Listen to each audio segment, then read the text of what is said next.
Wyoming Territory, July 1874. The shot cracked through the dry air just before dusk, echoing off the low hills behind the homestead. And by the time the dust settled, her husband lay dead in the yard and the cowboy stood on the porch, blood on his hands, boots planted firm, eyes steady. Hazel North stood in the doorway, one hand braced against the frame, the other pressed to her chest. Her apron was still damp from the wash basin. Her breath caught, not from fear, but from the strange stillness pouring over everything. The silence after violence always rang louder than the gunfire itself. "You done?" she asked, voice low and flat. The cowboy nodded once. "He pulled first. I gave him every chance." Hazel looked at the body her husband lay sprawled next to the woodpile like a sack of grain. She had expected it for years, but expecting a thing did not soften it. "And now what?" she asked. The cowboy shifted, wiped the barrel of his Colt on his pant leg and holstered it. "Now I sit here." He eased himself onto the porch bench, elbows on his knees, hat in his hands. He did not look at her again, just settled in like a man waiting for a train that might never come. Hazel stepped back inside and shut the door behind her. His name was Gideon Zane. She had known it once, long ago, when he was the boy who fixed her father's fence for 2 cents and a biscuit. He had left town before she turned 16, chasing cattle and coin across the territory. She had not thought of him in years until he rode up this morning, asking if Hazel North still lived here. She had said yes, and the look that passed over his face then was not surprise. It was something older, something final. Hazel had come to her after her parents died of fever. He owned land, had a strong back, and said the right words. She had married him because she could not afford not to. He gave her 2 sons, Owen and Oliver, then left them behind when he took off for the mining towns last spring. When he returned 3 months later, he was meaner, drunker, and carrying debts Hazel never saw the end of. And today he came back again, with a gun, with the intention to settle something. He had not expected Gideon to be standing in the yard. The sun dropped low, washing the sky in orange and rust. Hazel fed the boys, scrubbed the pans, and lit the oil lamp. All the while, she saw his shadow through the window, still on the porch, still waiting. "Ma," Owen said, tugging her skirt. He was 8, small for his age, with his father's sharp chin but none of his cruelty. "Is that man staying?" "I do not know yet," Hazel said. Oliver, 6, sat at the table with his wooden horse. "He looks like a good man." Hazel brushed a hand over his hair. "He shot your father." Oliver looked up at her. "Was Pa trying to hurt you again?" Hazel's throat tightened. "Eat your food." Night came full. Hazel stepped out onto the porch. The air was cool now, crickets starting up in the grass. "You plan to stay there all night?" she asked. Gideon looked up. "Unless you tell me to go." She crossed her arms. "Why would you come back after all these years and shoot a man on my land? He deserved it." "I know that. But why now?" He stood slowly. The porch creaked beneath his boots. "He came through Laramie 2 weeks ago. Told folks he was headed back to finish something. I figured it was you." Hazel stared at him. "You came to kill him for me." "No, I came to keep you alive." He looked older than she remembered. 30 now, maybe. Same dark hair, longer than before. Same eyes, solid, quiet like river stones. "I do not have anything to give you," Hazel said. "I am not asking for anything." She raised her chin. "You shot my husband Gideon, I know. And now you are just going to sit here until you ask me in." Hazel blinked. "Why?" "Because I have nowhere else to be. And you look like you could use someone who does not scare you." She stared at him a long time. Then she turned and went back inside. He did not follow. 2 days passed. The sheriff came, looked at the body, asked a few questions. Hazel told the truth. Hazel had drawn first. Gideon had not come to start a fight. The sheriff nodded, spit into the dirt, and said, "Reckon this was overdue." They buried Ellie behind the barn. That night, Hazel watched Gideon from the window again. He had not left, had not asked anything of her. He helped chop wood, fed the chickens, and fixed the back gate, but he never once stepped inside the house. Owen brought him cornbread the second evening. Oliver sat on the porch rail and told him about the new foal born last spring. Hazel just watched. On the third morning, just after sunrise, Hazel opened the front door and said, "You can come in now." Gideon stood from the bench, looking at her like he was not sure she meant it. She stepped aside. The moment his boots crossed the threshold, something in her chest eased. He tipped his head. "Thank you," she nodded. "You want coffee?" "Yes." She poured 2 mugs and handed him one. They sat at the table while the boys still slept. The kitchen was quiet except for the tick of the clock on the wall. "I do not know what to do now," she said suddenly. "I have land but no help, no money. And 2 boys who need more than I can give. I can help. I am not looking for charity. I am not offering any." She looked at him, really looked. "Why did you stay?" He met her eyes. "Because I have not stopped thinking about you since the day I left." Hazel swallowed hard. "That was a long time ago, I know. You were just a boy. I am not anymore." She looked down at her hands. "I have not let anyone in this house in years who did not want something. I want a place to belong," he said, "and I want you to feel safe in your own home." She looked up again.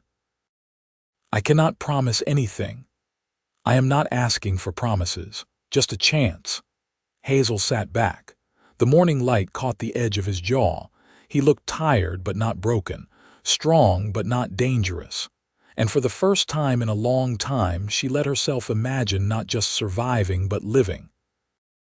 She nodded once. "You can stay." Hazel woke before the rooster. The sky outside was still the color of iron, and the floorboards held the night's chill. She stepped quietly over the boys bedding near the hearth, careful not to wake them, and pulled her shawl around her shoulders. Gideon was already outside. She found him near the corral, sleeves rolled to the elbow, setting new planks in the fence where the winter storms had broken them. A lantern hung from a post, throwing a soft halo over his work. She stood watching for a moment, not out of caution but curiosity, how he moved without waste, how he paused to check the grain of the wood before the next nail. When he looked up, his eyes found hers without surprise. "You always work in the dark?" she asked. "Light enough to see. Quiet enough to think." She walked closer, boots crunching in the frost-hardened dirt. "Most men do their thinking over dice or drink. I've done both, neither's honest." She didn't argue. Instead, she leaned on the fence and watched as he steadied the plank with one hand and drove the nail with the other. "I meant to ask," she said, "where'd you learn to build like that?" "Trail boss I rode under out of Cheyenne. Broke his leg on a cattle drive. We waited 2 weeks before the doc could get there, so he made us build a barn with nothing but hand tools and stubbornness." He glanced at her. "I paid attention. Could use that stubbornness around here too." He offered her a small nod. "I figured." Hazel looked toward the barn. One of the doors hung crooked, half off its hinge. The roofline sagged where the snow had piled too deep last winter. She'd patched what she could, but some things needed more than mending. "You stayed," she said. "I meant to." She straightened. "And if I hadn't asked you in, I'd be out here still." Their eyes held for a moment. Then she turned and walked back toward the house. Inside, Owen was stirring. Hazel knelt beside him and brushed a curl from his cheek. "What's he doing?" he mumbled. "Fixing what needs fixing." "Is he staying forever?" Hazel didn't answer right away. She tucked the blanket around his shoulders. "He hasn't said." She stirred the fire, added a log, and set the kettle on. The scent of early coffee filled the room, and Oliver rolled over, blinking sleep from his lashes. "I dreamed the mare had wings," he said, voice thick with sleep. Hazel smiled. "Maybe she did, in your dream." When Gideon came in, he ducked his head out of habit, though the doorway cleared him by inches. He carried the gate latch she hadn't gotten around to repairing. Without a word, he set it on the table and took the mug she offered. The boys watched him carefully. Not warily, but with the quiet study of children trying to measure a new shape in their world. Hazel poured another mug and sat across from him. School starts in 2 weeks. The boys walk 4 miles. Last year they made it halfway through the winter before the floods washed the bridge out. "I can build a footbridge," he said. She looked at him. "You always this ready to take on someone else's chores?" He took a sip, then shrugged. "Better than chasing cattle for men who don't remember your name by morning." Hazel nodded slowly. "You looking to stay 1 season or longer?" His eyes didn't shift from hers. "That's your say." She didn't answer. Not yet. After breakfast, she sent the boys to gather eggs. Gideon followed her to the back shed where the tools were kept. The door groaned on its hinges, and the shelves leaned like tired men in church pews. She gestured to the mess. "It's all there, somewhere." He stepped inside, crouched, and began sorting through the rust and cobwebs. "I'll clear space, make it right." Hazel leaned against the doorframe, arms crossed.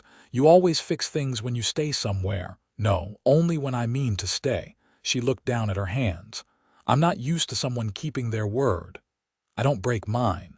She lifted her gaze. "Then don't make any you can't hold to." He straightened, a hammer in one hand and a coil of rope in the other. "I won't." They worked through the morning. Gideon rehung the barn door without asking. Hazel mended a tear in Owen's coat. When she came out to bring him a slice of bread and cheese, he was oiling the hinges, humming low under his breath.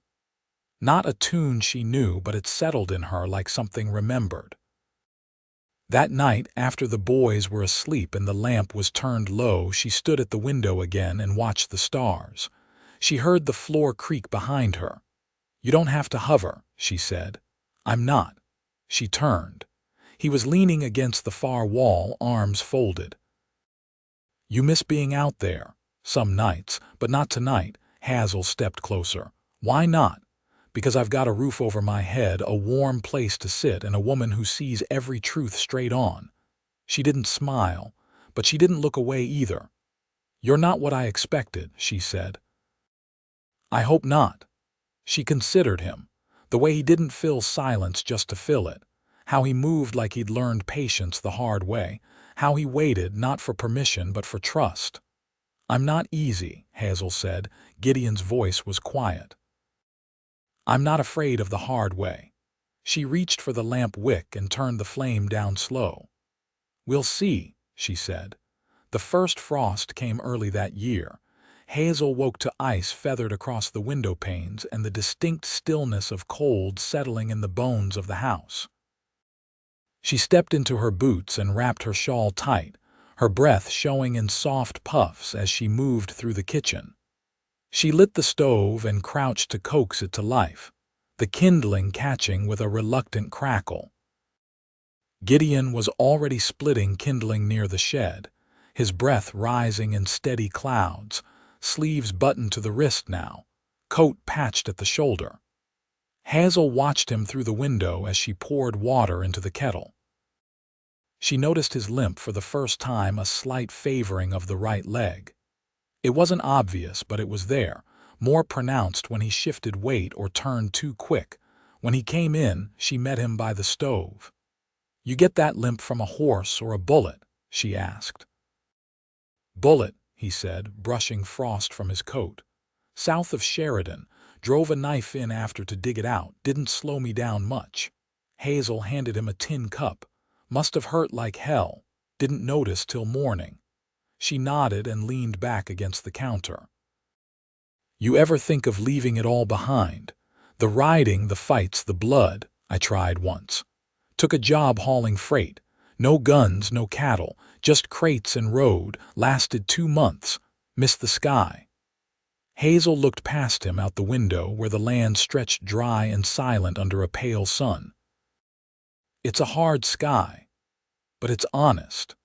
Owen and Oliver came in wrapped in blankets, hair sticking out in wild tufts. They blinked at the light, then clambered onto the bench by the stove. Hazel passed them each a biscuit, and Gideon handed over the tin of apple preserves without a word. Later, as the sun climbed and the frost burned off the fields, Hazel walked the fence line with a sack slung over one shoulder. Gideon caught up with her near the east pasture, boots muffled in the brittle grass. "You always do this alone?" he asked. "I don't usually have anyone else." He took the sack from her without asking and reached in to scatter feed near the rocks where the hens liked to hide their nesting. Hazel watched him, the way he moved with quiet assurance, not to impress but to help. "My father built this fence when I was small," she said. "Said it wouldn't keep everything out, but it'd slow trouble down long enough to see it coming." Gideon crouched to check a crooked post. He was right. He died before I married Ellie. Might have seen that coming too. He stood and looked at her. "You regret it?" "Not anymore. Regret's heavy. I've got enough to carry."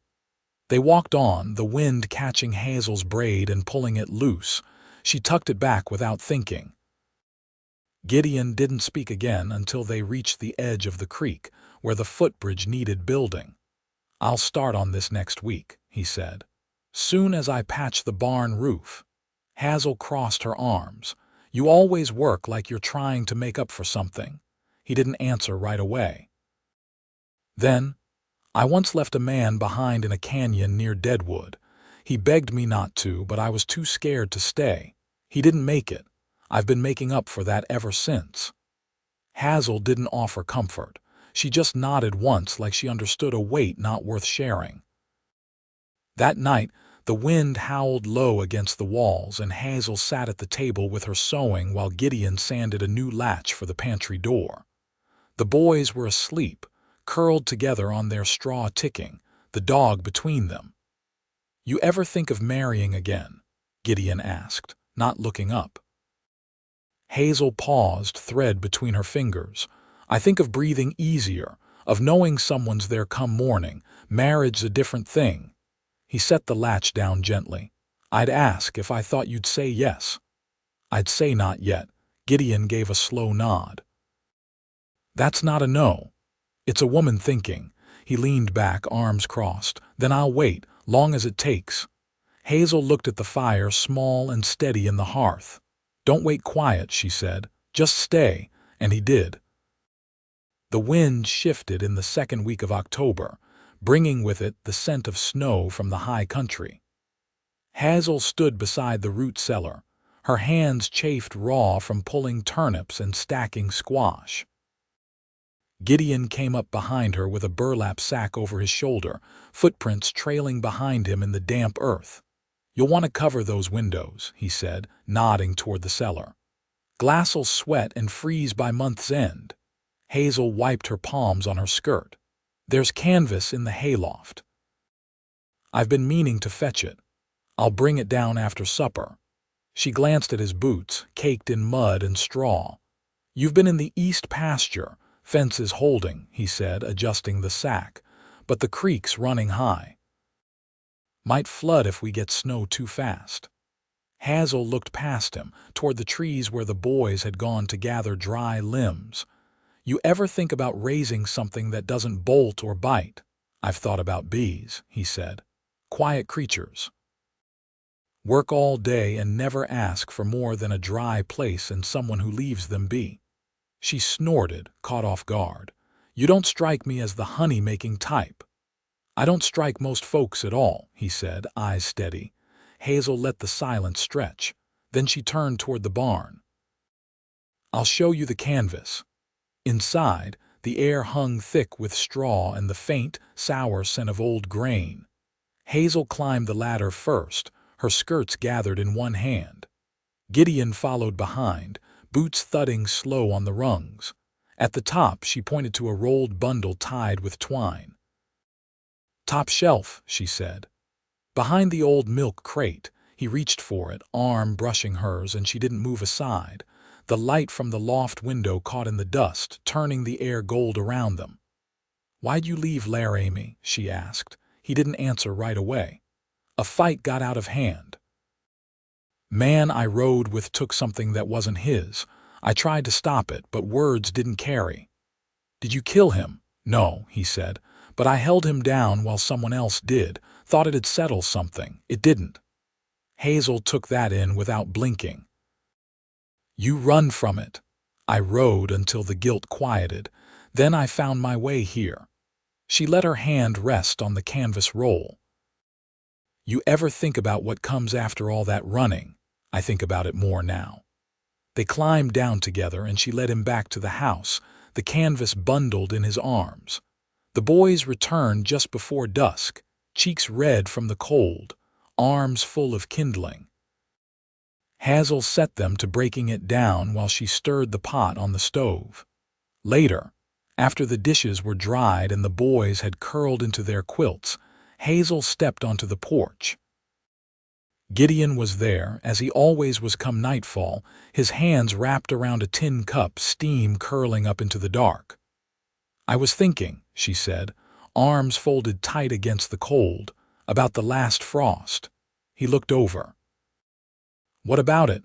"My father used to say that the last frost don't come when you expect it. It comes the day after you've planted your hope." He nodded, slow. "Then we'll wait to plant." Hazel stepped closer. "I was also thinking about the room off the kitchen. It's dry. Stays warm with the stove going. Could use fixing up, but it's fit for sleeping. You offering it?" he asked. "I don't want you out here all winter." He stood and stepped down into the yard. "I didn't think you'd ask." "I didn't think I would either," she said. "But here we are." He didn't touch her, didn't crowd her, just stood close enough that the heat of him pushed back the chill. "You'll move slow?" she asked. "As slow as you need." She nodded once. "Then come inside." And this time he followed her in. Hazel woke to the sound of boots stepping lightly across the floorboards. The stove had already been lit, and the scent of wood smoke clung to the air. She sat up slowly, the quilt heavy across her lap, and listened. The boys were still asleep. The faint clatter of a tin cup told her Gideon was in the kitchen. She rose, dressed, and braided her hair without lighting a lamp. The light from the stove was enough to see by. When she stepped through the door, he was standing with his back to her, pouring water into the basin. His shirt sleeves were rolled and his hands were dusted with flour. "I didn't hear you get up," she said quietly. He turned enough to glance over his shoulder. "Didn't want to wake you." Hazel stepped to the table. "You're making biscuits." "I was hoping to, but your soda's near gone." She opened the cupboard and sifted through the tins until she found a small pinch left. She handed it over. "It'll be enough." He measured it carefully, then leaned over the dough and folded it with practiced hands. "You cook like you've done it for someone before," she said. "Once. Long time ago. A widow with a bad leg near Rawlins. She let me stay 2 winters in exchange for keeping the place running." "Did she ever ask you to stay for good?" "No. She knew I wasn't hers to keep." Hazel leaned against the wall and watched the way his jaw moved as he worked. The quiet between them was comfortable now, not weighted. The boys came in rubbing their eyes, and Gideon passed them each a warm biscuit without saying anything more. Later that week, he built the footbridge across the creek. It took 3 days and a cracked knuckle, but when it was done, Hazel crossed it with the boys and didn't once look down in fear. She walked beside Gideon on the return, and when she reached the far side, she paused with her hand resting on the rail. "You've done more for this land in 1 month than Lee did in 5 years, she said. "I wasn't trying to prove anything." "I know," she said. "That's what makes it different." As the weather turned colder, Gideon moved into the small room off the kitchen. Hazel set a cot there, and he brought in a few of his own things. A small carving knife, a worn copy of the Bible, a pair of leather gloves stitched with initials she didn't ask about. He never closed the door all the way one night. As the wind rattled the eaves and the boys slept soundly, Hazel sat at the table mending a tear in Oliver's trouser leg. Gideon sat across from her, sharpening the blade of a draw-knife. The lantern between them cast a soft light. "You ever think you might want your own land?" she asked without looking up. "I used to," he said, "but I don't need to own something to belong to it." Hazel tied off her thread, then set the cloth down. "Belonging's a rare thing, I know. That's why I'm holding on." She met his eyes. "I want you to stay. I already have. I mean more than just in the house. I want you here with me, beside me." He set the knife aside. "You sure?" "I've never been more." He stood, crossed the space between them, and took her hands in his. "Then I'll stay beside you for the rest of my days." They stood there as the fire crackled low, the quiet steady between them. Hazel leaned into him, her forehead resting against his chest, and felt the slow, even rhythm of his breath. They married before the first snowfall. The preacher from Sweetwater came out on a borrowed horse, and the ceremony took place in the clearing behind the house. Owen carried a sprig of pine, and Oliver held the ring Gideon had carved from bone and silver. Hazel wore her mother's blue shawl. Gideon said his vows with a voice low and steady, and when he looked at her, there was no one else in the world. That winter was the hardest yet. The snows piled high and the creek froze solid. But the barn roof held, the chickens kept laying, and the boys never went without. Gideon taught Owen to set snares and showed Oliver how to read the tracks of foxes in the snow. At night, they sat by the fire, Hazel with her sewing, Gideon carving small animals for the boys from scraps of pine. They didn't speak much, but they didn't need to. One evening in March, when the snow began to melt and the first shoots of green pushed up through the thawing earth, Hazel stood on the porch with a hand resting on her belly. Gideon stepped behind her, wrapping his arms around her waist. She leaned back into him without a word. "You think we'll have a girl?" he asked. "Maybe," she said. "Or maybe just another boy to chase the others around." He kissed her temple. "Long as you're both safe, I'll be content." She turned to face him. "We've come far, haven't we? We've come home." And they had. Together, they built a life not from what they'd lost, but from what they chose to keep. The land, the boys, the quiet strength between them. There were no more debts, no more running.